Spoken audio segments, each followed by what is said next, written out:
Hello and welcome to this library session. I'm University Librarian Laura Rock, and today we're going to be talking about library resources, both books and articles.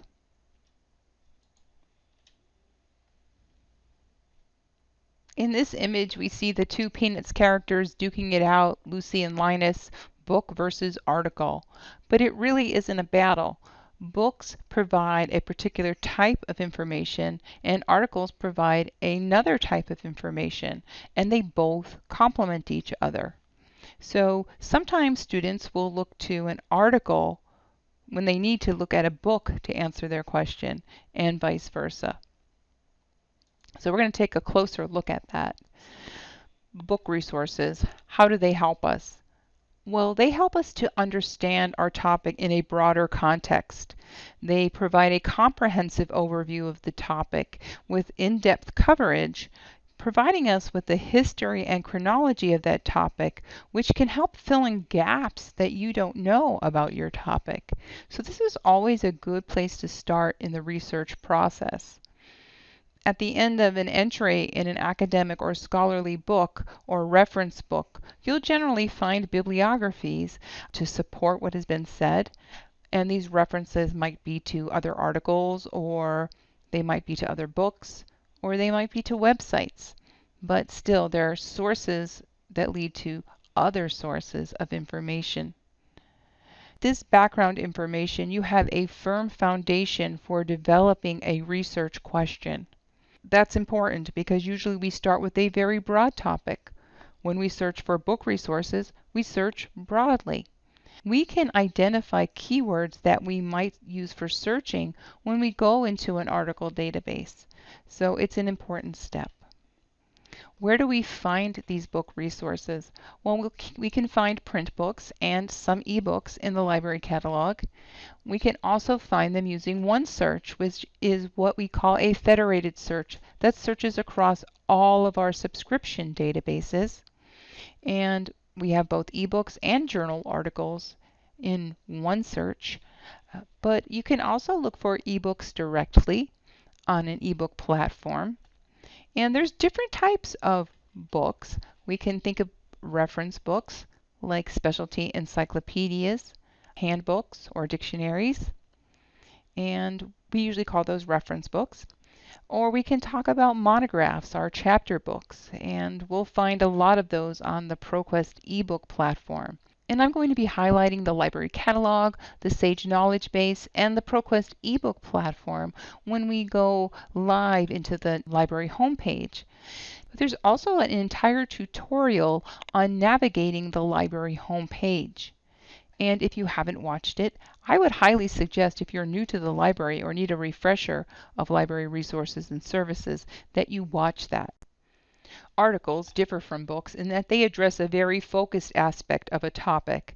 They can be detailed, but very narrow in scope. The most recent literature on a topic is found in a periodical before the information would ever be found in a book, because books are going to look at the overall significant impact of the article literature as a whole. Not every article is necessarily going to have that kind of impact on a broad topic. Not everyone knows what is meant by a periodical, so we're going to take a closer look. Periodicals are publications that come out at regularly stated intervals, and they have no intention of ceasing. So it might come out daily, weekly, or monthly. It can vary. One example would be the newspaper. We see them come out daily with current news that's usually brief in nature. Most newspapers are written for the general consumer to understand. They would not be an appropriate periodical for the type of research in this class. A magazine is also a publication written for the general consumer. An article on racism in Time magazine would not be appropriate for your assignment. However, it might be a good way to get inspiration on topics, but keep in mind fresh news topics appear in magazines before they appear in scholarly journals. Another thing to consider about a magazine is its appearance and where it can be purchased. They're usually very attractive, bright, colorful, glossy, to get you to buy them off the shelf either from the grocery store or from a newsstand. You won't see that in a scholarly journal. Their covers generally are very plain, and you generally will find them in subscription databases. So social work today is an example of a trade journal, and that's written for a particular professional working in a particular field. So it's not for the general consumer. The articles, the terminology, the jargon that's used would not appeal or be understandable to the general consumer, but the social worker would find this very valuable to keep them abreast of what's happening in the field and conferences that are becoming available, products that might be appropriate to use. So they do serve a purpose, but again, they don't contain the empirical research that you'll find in a scholarly journal. They might talk about it, and it might motivate you to go to find it in the scholarly literature, but it wouldn't be appropriate for your assignment. You'll notice that the cover looks bright and colorful, and there are, as I said, some advertisements, but not nearly the type that you find in a magazine. The trade journal, all the advertisements are geared towards the professional, and there's a very small amount. You won't find an ad for OJ in social work today. Trade journals are also not available for sale on the public newsstand. Often they become available to you when you join a professional association as part of your subscription to that association. The articles in a scholarly journal are written by academic researchers for other researchers or scholars. So therefore the language is very academic, and it takes a bit of concentration to read it and digest it. You might be surprised to learn that people are not paid to get their articles put into a scholarly journal. Quite the opposite. There is great prestige in getting your article published in a peer-reviewed journal. These are generally, as I said, available through library databases, or you can get a subscription to a scholarly journal, but they are very expensive. So you won't find these freely available out there on the internet for the most part. Let's talk more about this peer review process, which is really an editorial process for articles submitted to a publication. Each publication has a specific author guideline that indicates how the article should be formatted when it's submitted, how they want the sections headed, what citation style to use, and any other stylizations that publication wants. In the peer review process, it's first submitted to an editorial office to make sure the author has followed these guidelines, but the content of the article is not reviewed at this point. If it passes, it moves on to an editor-in-chief. The editor-in-chief then examines the article content for originality and determines if the article is the right fit for the publication's readers. If it passes, it goes on to a panel of peer reviewers. Sometimes a journal will have an associate editor who coordinates the peer review process and helps select the appropriate peer reviewers. These are the subject matter experts on the topic. These experts independently evaluate the article. They determine if the appropriate methodology was used for the study and if there is a cohesiveness and accuracy throughout the paper. For example, do the results match what is being said in the discussion section? So is the data saying what they're concluding? They also assess whether the study makes a significant new contribution to the field of study. They examine to see if the paper is cited properly, and because of their expertise in the field, they are a barometer for plagiarism.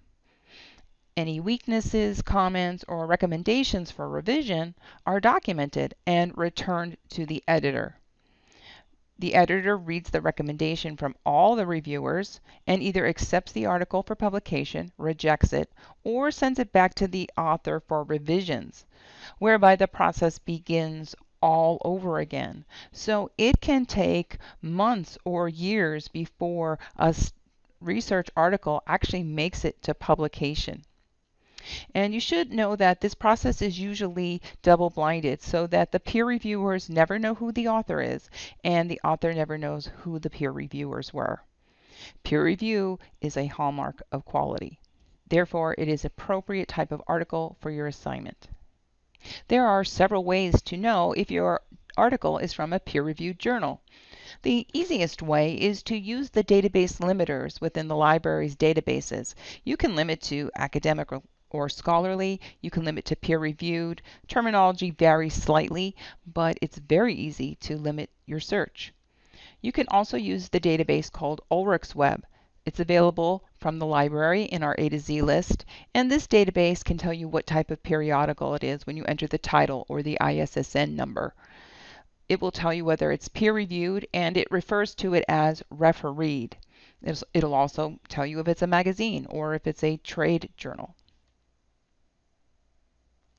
It's important to point out that not all articles in a peer-reviewed journal are peer-reviewed. There's the primary research, that empirical research, the quantitative and qualitative studies.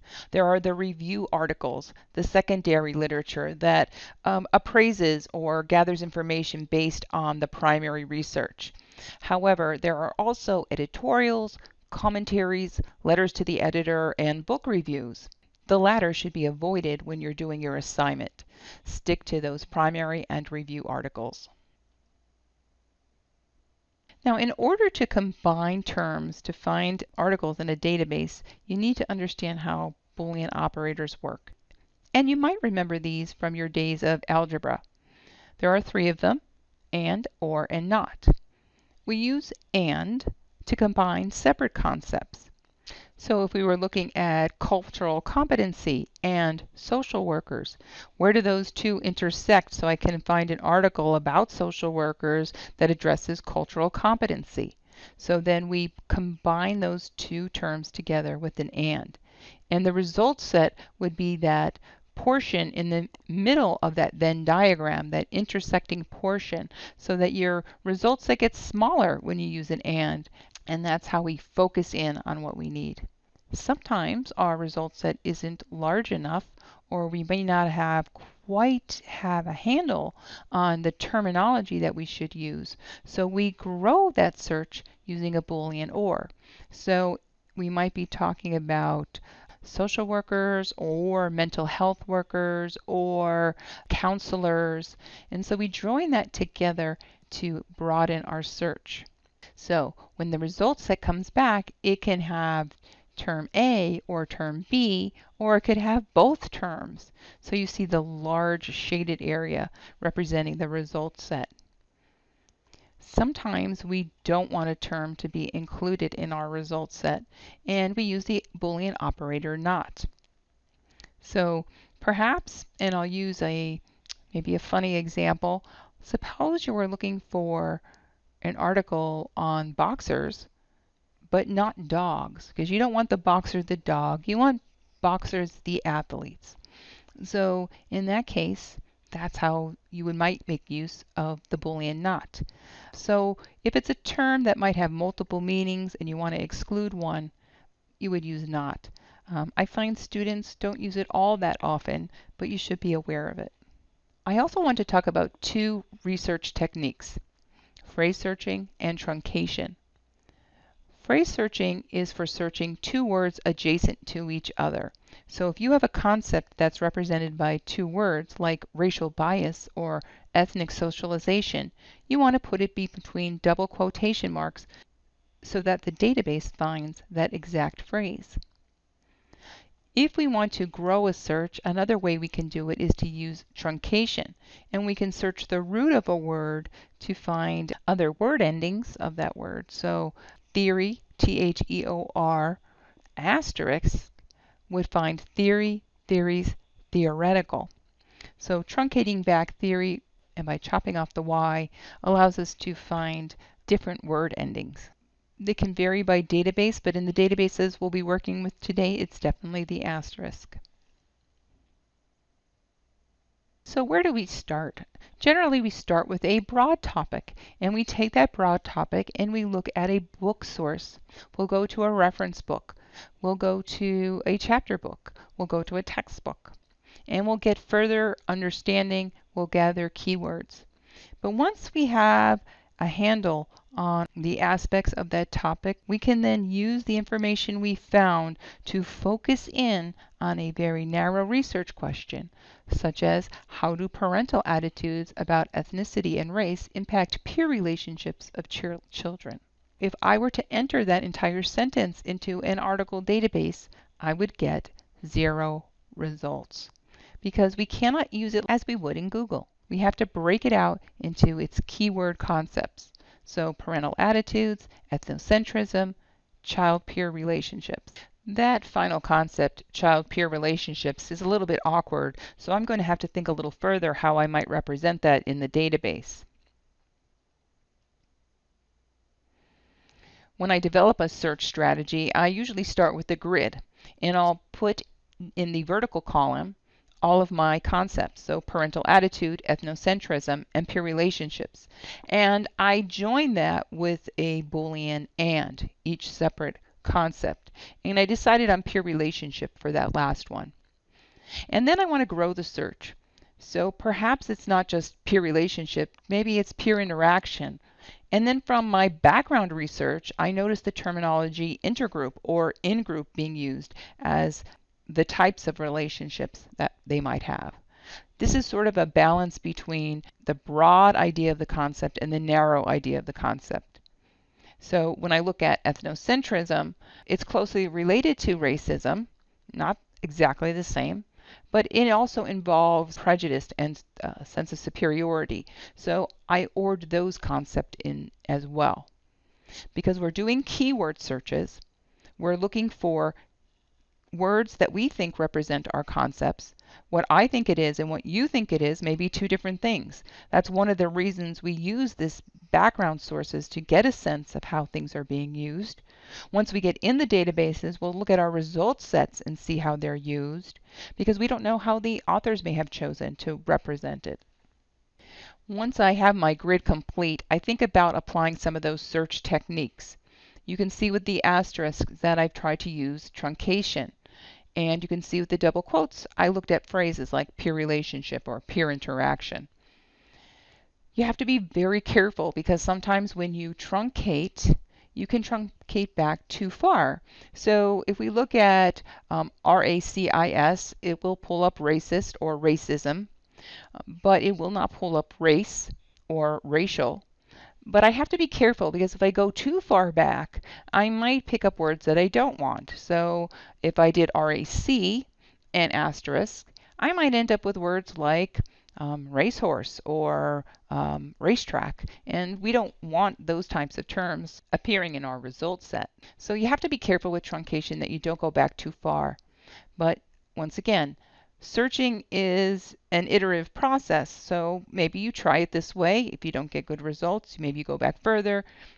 It's all experimentation to get that best result set or fruitful result set. We've been discussing keyword searching, but another way to search is by subject heading. And subject headings come from controlled vocabularies within a database. An indexer or cataloger will assign the article or book a heading which describes the aboutness of the content of that item. These headings are specific to each database, and searching on them provides highly relevant results. But it can sometimes be difficult to determine which heading to use. You can search the heading index directly, and it goes by different names in different databases, but an easy way to find a subject heading would be to locate the subject heading within the detailed record of an on-point entry. So you find something you like and you want to find more like it, look to the subject headings used to describe that entry.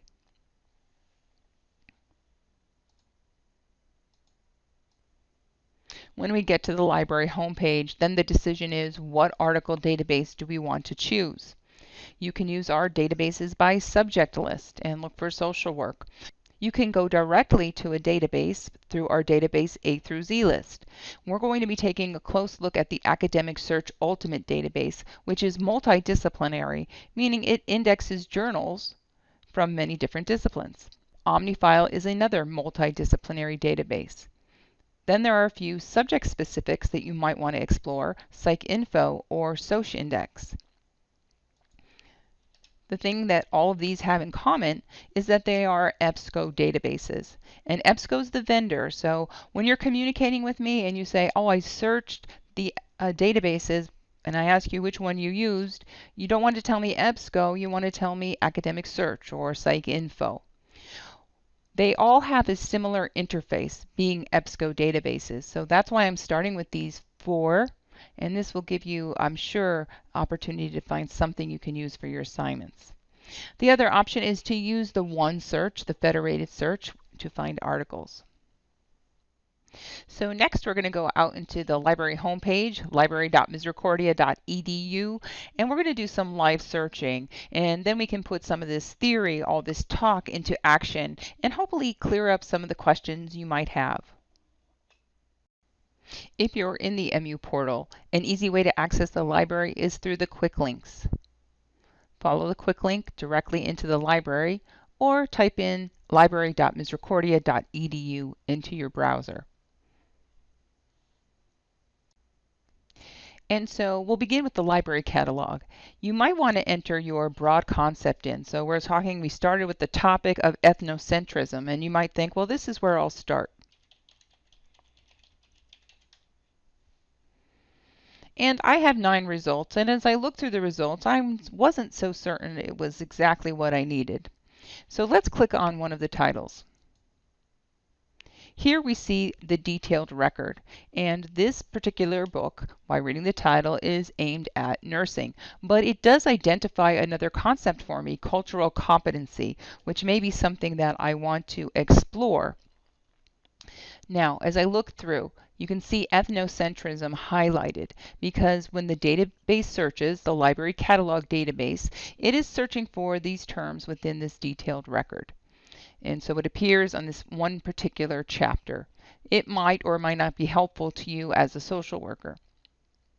If I scroll down, I can look at the subject headings that were used. Again, I see cross-cultural comparison, cultural competency. Those might be useful to me.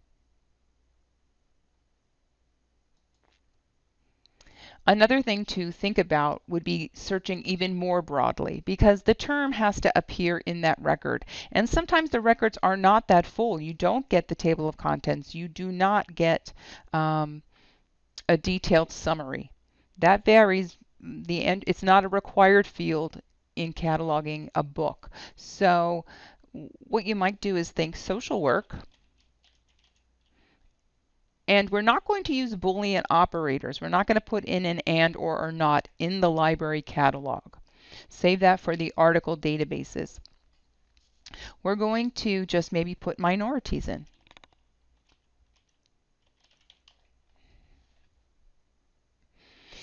And as I look through the titles, to me this seems like a good hit and that I might find useful information. So let's click on this title. And I can see with the highlights why it pulled it up. And racial cultural identity development. Oh, this might help me in my particular research. These are hyperlinked so you can search on these subject headings. And I pick up some other useful headings too, like cross-cultural counseling. That might be useful. So we can click on any one of these and run a search and retrieve similar titles. So that's one way I use the library catalog. So while we did this search, you'll notice we did not retrieve any ebooks. If we had, over in the format area, there would be an electronic resources limiter. There are not a lot of ebooks in the library catalog. Most of them are held within ebook databases. But the ones that are in the library catalog are ones that your faculty may have requested. So I don't want you to skip it because the proportion is small. I also don't want you to skip it because you're a distance student and you can't come to the library for some reason. We can't send you the whole book, but what we could do is send you a chapter. So that chapter on ethnocentrism might be able to be sent to you if you qualify for document delivery. So I'm going to go back to the library homepage, and if you highlight the services tab, there is a subpage on document delivery, and you can read to see if you qualify. And if you have any questions, please just go ahead and ask our Access Services Department. The SAGE knowledge base is an excellent reference source. Click on OneSearch, go to Databases A through Z, and access SAGE Knowledge. This database has both monographs and reference books, those encyclopedias, dictionaries I spoke of. One way to search it is to browse.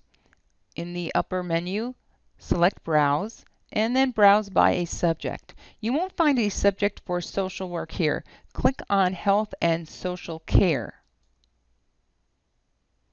and scroll through, and you'll find one for social work practice, or keep others in mind for other courses. Look through this menu, but I'm going to click on social work practice, and then I'm looking for maybe multicultural social work, and there are 25 titles that they're identifying as relevant. So this might be useful.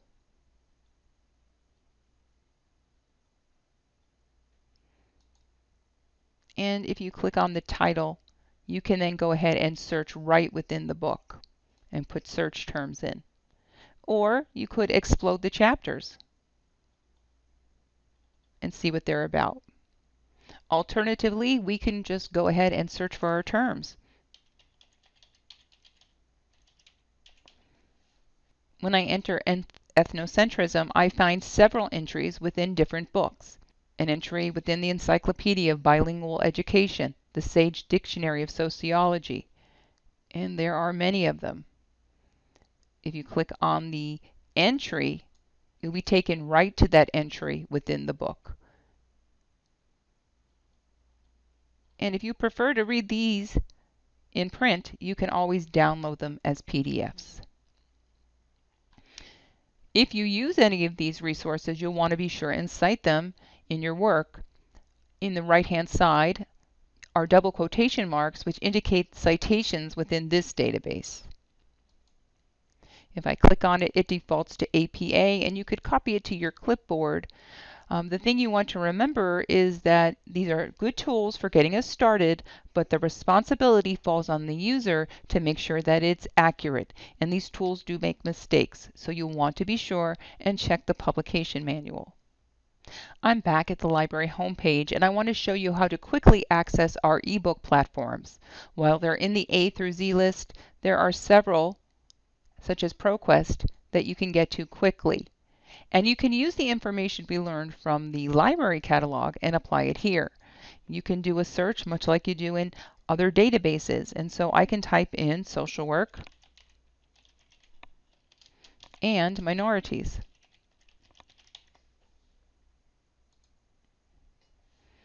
And receive relevant entries. So these are other sources of book information. I have an entire video on how to use ProQuest. You can explore that further if you like, but I just wanted you to be aware of your options. I'm back out at the library homepage, and to get to the article databases, we click on one search, and then we can go to databases by subject, scroll down, and expand social work to see relevant databases for students studying social work. I highlighted a few databases in the PowerPoint: Academic Search Ultimate, OmniFile, PsycArticles or PsycInfo, and SocIndex. These are all EBSCO databases, and they are familiar as far as functionality goes, so that might help you find something. You can transfer the skills very easily. We can also go to the databases A through Z list. Academic Search Ultimate can be accessed directly alphabetically. So what I want to show you is more a process than a recipe. So one of the things I would like to do is show you some of the struggles that you might go through. So first I would start by putting in my concepts. Again, I'm using truncation and I'm entering it between double quotes. It's a phrase. Then I'm going to join it with my second concept. Notice I go to the next line and I'm anding in that concept.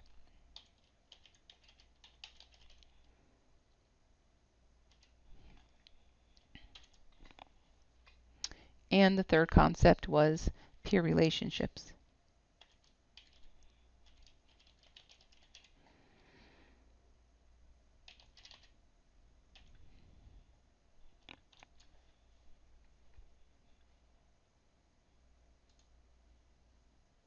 And since I found nothing, I might want to tweak it a little. Maybe I'm going to go back and do peer relations, peer relationships, and that didn't help. So what would I do? Well, let's expand each of these concepts.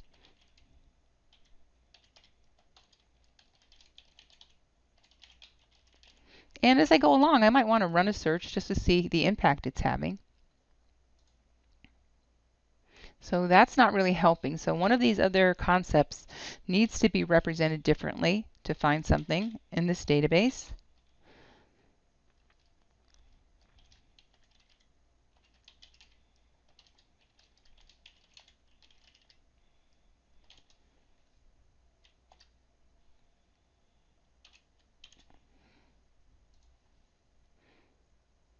Okay, but not great yet. So one of these concepts has to be improved. So let's try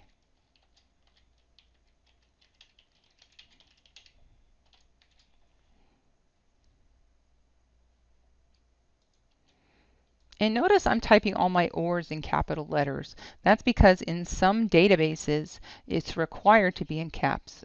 This particular database doesn't care either way, but still it's a good habit to get into.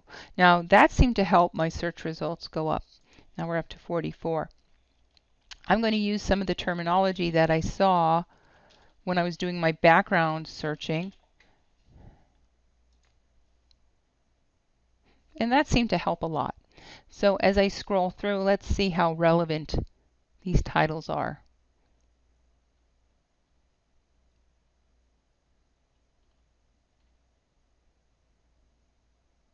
These seem to be right on target. Now let's click on one of the titles. And what is the database actually searching? It's searching the title. You can see the bold lettering. It's searching the subject terms. So this is that controlled vocabulary that I told you about. Perhaps we can find something else that we can use, like interpersonal relations. And these are author supplied keywords. So authors supply these so people can discover their articles.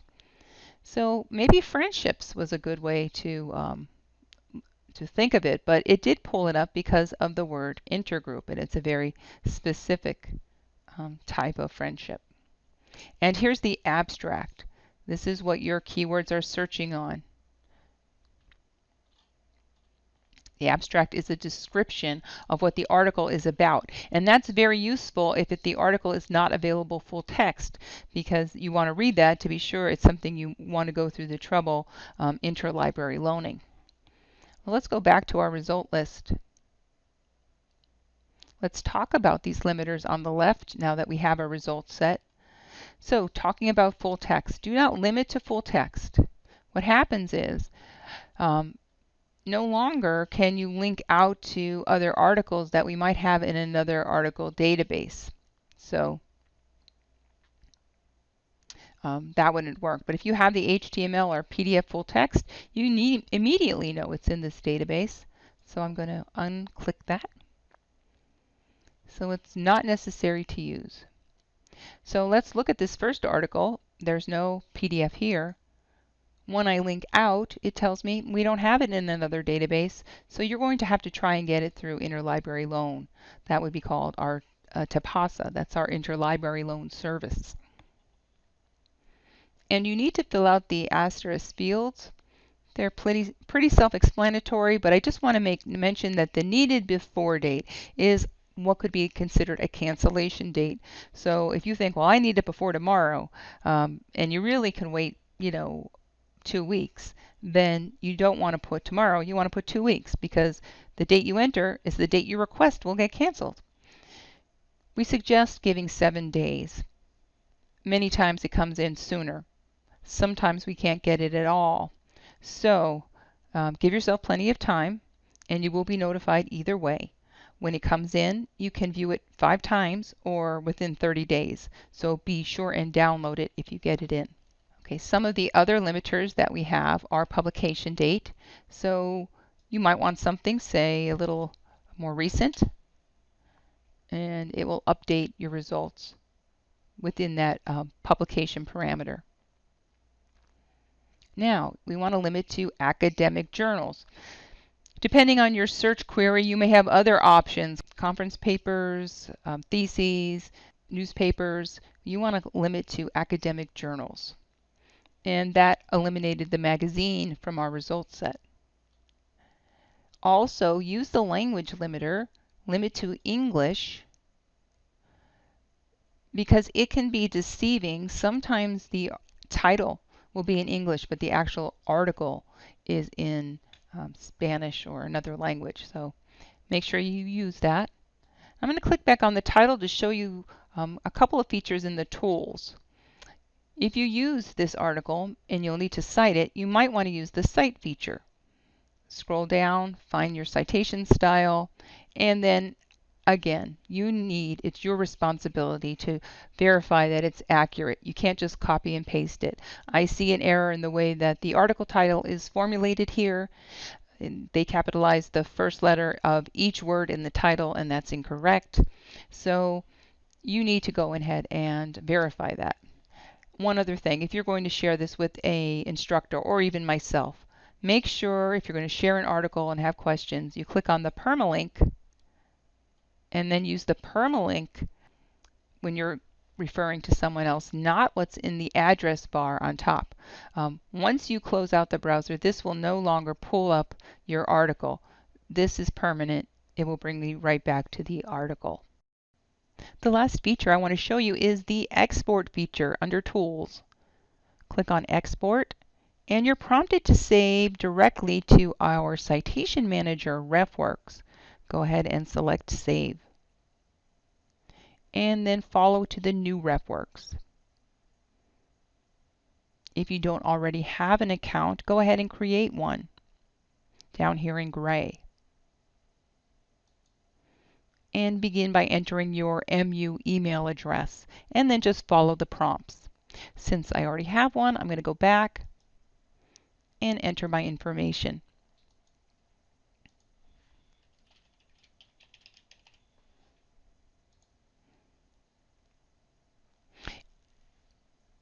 Now I'm going to continue, and once I'm signed in, it's going to import that reference from the database, Academic Search, into your own personal database in RefWorks. And what this allows us to do is to keep all of our research in one place, which is fabulous because you'll be searching multiple databases. And I'm going to go ahead and click OK. And this is my library, as they refer to it, the last imported folder, and it has 28 references in it. Those 28 references are within the last 30 days. What happens after 30 days? This goes away, what you see, if I didn't enter anything new. And then if you expand my folders, what wasn't put into a folder goes into the not in folder folder. What I recommend is that you create a meaningful folder for your course. Do that by clicking on the addition sign by Add Folder, and give that folder a meaningful name.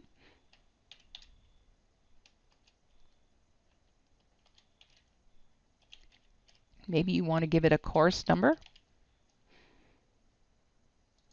And when you save it, if you look to the left, you will find amongst your list is that newly created folder, and you just created it, so it's highlighted. It's highlighted and showing you that nothing's in there right now. So you want to go back to your library, that last imported, and then select the reference that you want to move into there.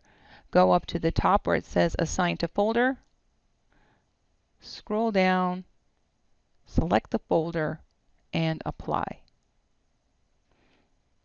Now if I go back to that folder, you'll see now it has one reference in there, and when you click on it, you see the references that are in that folder. So as you've been working, you'll accumulate references into that folder. I'm going to select one that has a lot of references in it so that I can show you how to create a bibliography or references list really quickly.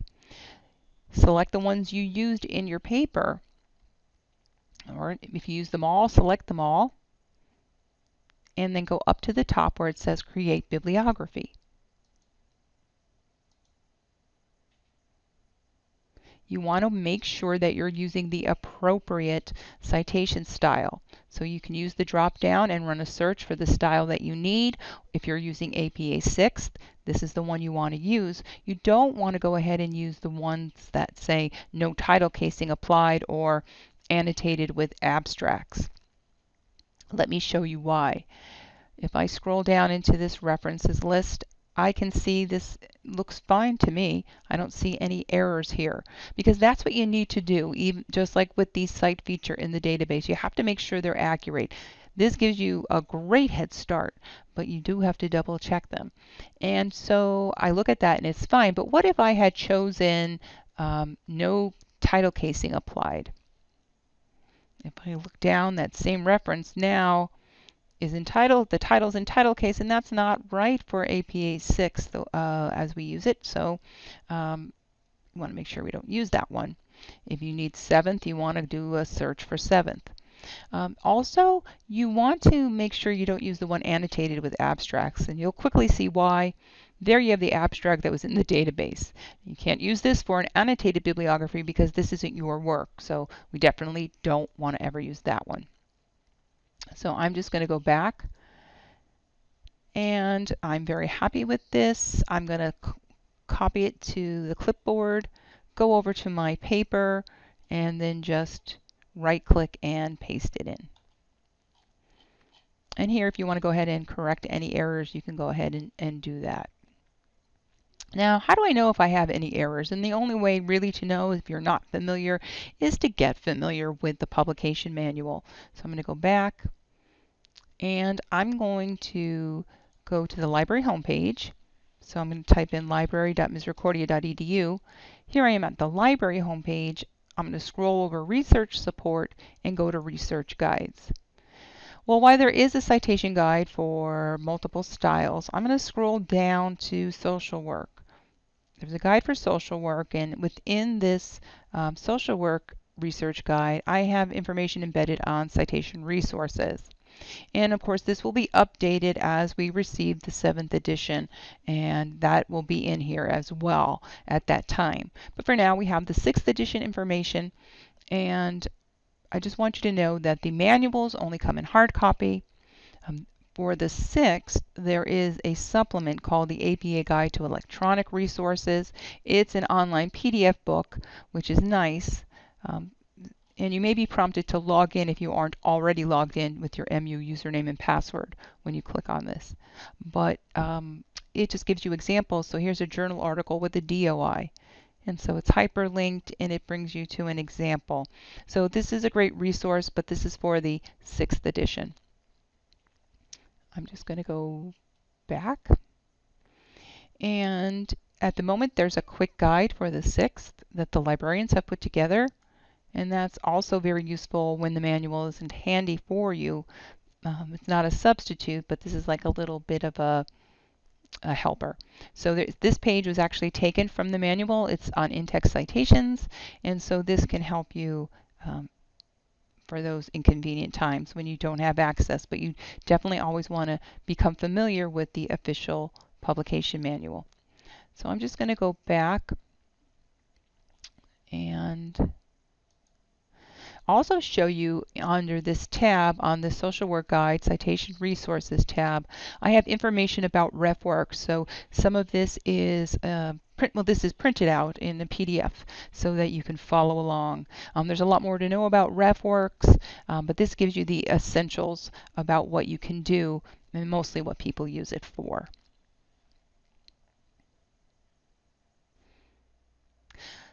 So that concludes our session. I hope you've learned something new that you can apply when you're working on your assignments.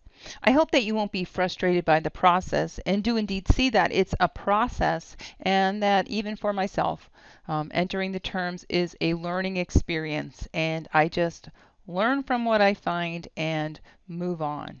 So don't get frustrated, but if you have any questions, please feel free and reach out to me regarding your social work research. If you have questions about writing your papers or creating and using citations, reach out to the University Writing Center.